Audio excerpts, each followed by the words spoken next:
everyone, so today I am filming a really obvious tutorial, but I feel like this might help a lot of people, and it's how I clean my dolls' bodies and faces. I have separate tutorials on like cleaning hair and like removing stains, but this is like to get grub off, filth, make sure your doll's clean, make sure your doll smells nice. And part of why I want to make this tutorial is because I think people overcomplicate this process all the time. They use all sorts of chemicals and they buy all sorts of special things when really you can use two basic things and it will give your dolls like a fabulous squeaky clean result. And this is basically all I've used to clean my dolls since I got back into collecting in 2011, and I've had some horror shows of dolls covered in like mold and like grub and chocolate syrup and all kinds of just nasty things. Just chocolate syrup. Yeah, and this I've used on all different kinds of dolls. So this is what I use to clean American Girl bodies. This is what I use to clean 60s Barbies, 70s Barbies, 80s Barbies, you name it, up to present day. Bratz dolls, Monster High dolls, because really they're all made of more or less the same materials.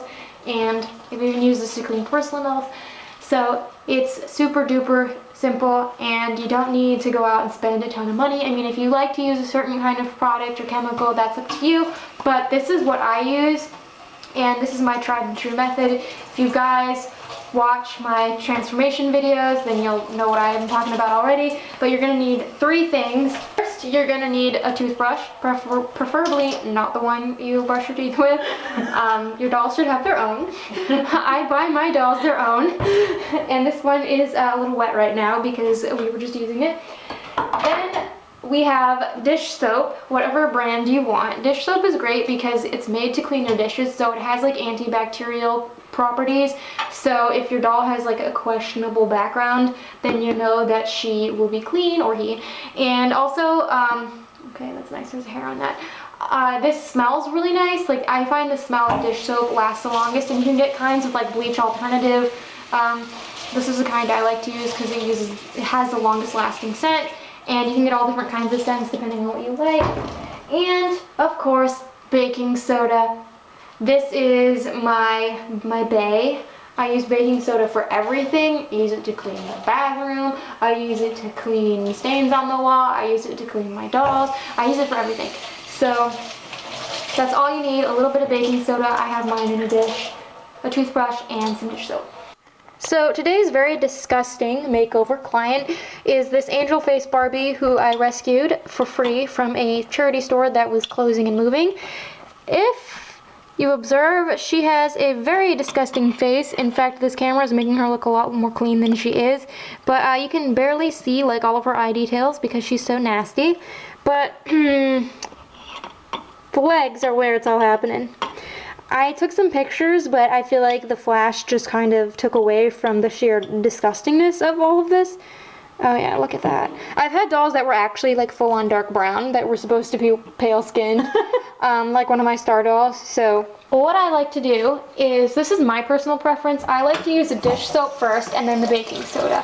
Why? Because the dish soap will get off some of the like easier to clean off grub, and the baking soda is what's gonna get the set-in stains out. So I'm gonna wet my toothbrush. And a lot of people seem to think that you can't use like super hot or super cold water on dolls. Guys, they're just plastic. It doesn't matter what temperature you use. That's personal preference. I'm using very hot right now because I'm very cold. So I'm just gonna lightly scrub her face. And the nice thing about a toothbrush is that it gets into all the nooks and crannies. And your doll has a lot of nooks and a lot of crannies, especially in their like smiles. I don't know, I always start from head to toe. Also, make sure to get the back of the neck, behind the ears, under the chin. That is a place where dirt likes to occupy. And you might have to repeat this process several times depending on how grubby they are. And then I move down, and as you can see, I'm like literally scrubbing every visible surface. So like her arms, her hands. I will actually like move her arms out. She has the karate hands, as I like to call them. So she's a little bit more tricky. And I also recommend using a soft bristled toothbrush because you might think like, oh, hard bristles, that means it's going to scrub harder. Actually, the soft bristles have more flexibility so they can get into the nooks and crannies.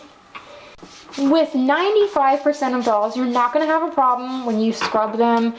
Like, their paint's not just going to fly off. However, you do have to keep in mind that if a doll's face paint is already in bad shape and already flaking off, you'll want to use like extra caution. And also noted that Mattel dolls from like 2009 and up do not have the best quality face paint, and sometimes they can be brand new from the store and it just like flakes off. So if you pay really close attention as you are scrubbing, and if you do notice like any paint is coming off, then maybe just like use the pads of your fingers. So, washing Barbie. Also, bottom of the feet and the inside of the thighs, and like, this is weird, but like the bottom of her butt. Like, you want to get everything. And I like to wash the body before the hair because I'm just going to get noodles of like baking soda all over her face. So why wash the hair?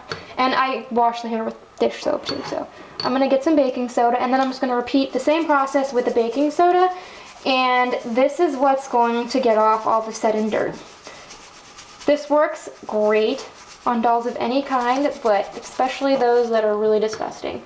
And even if you just like open up a doll that was boxed for a long time, like say you have a doll from like, I don't know, the 90s that was boxed, washing them with like dish soap can just brighten them up because they do get dusty sometimes in the boxes. It's a misconception that dolls are like clean and well preserved in boxes. No, not all the time. I found bugs and scary things. I see a lot of dolls with dirt on their nose. Yeah, sometimes they like rub up against the cellophane.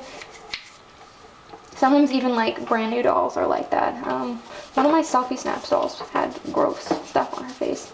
And depending on the kind of plastic or vinyl that your doll's made out of, it's going to attract more dirt. So like the Bend and Snap like soft rubber legs, or like on Colleen's Growing Up Skipper that's off camera, she has like a soft torso. That is going to cling to dirt a lot more. So I usually, on a doll like her, I will wash like the rubbery parts, like the head and the legs, twice with the baking soda, just to be sure. There are things on dolls that can't come off. If your doll has splotchy legs, this isn't gonna help. That's a factory defect. If your doll has like stained yellow or something, or if someone used Sharpie on them, like you're gonna need other treatments to fix those. This is just like to get filth off.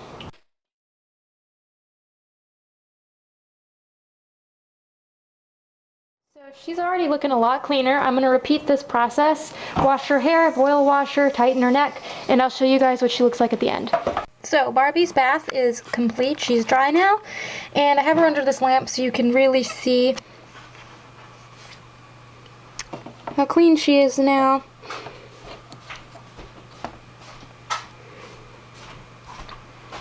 And then this is her kind of in the natural daylight. You can see she's really nice and pale. I didn't realize just how pale her body still was. And so here is Barbie all dressed up and squeaky clean. So I hope you guys enjoyed this video, and I'm sorry I didn't have a doll that was like really dirty that would be super easy to tell like the difference on like via camera, but I assure you that this works on even the most disgusting grubby dolls. And if in the future I do have a really dirty one, I'm sure you'll see her in a Dolly Transformations video. So until next time, love your dolls, love yourself, and love your life.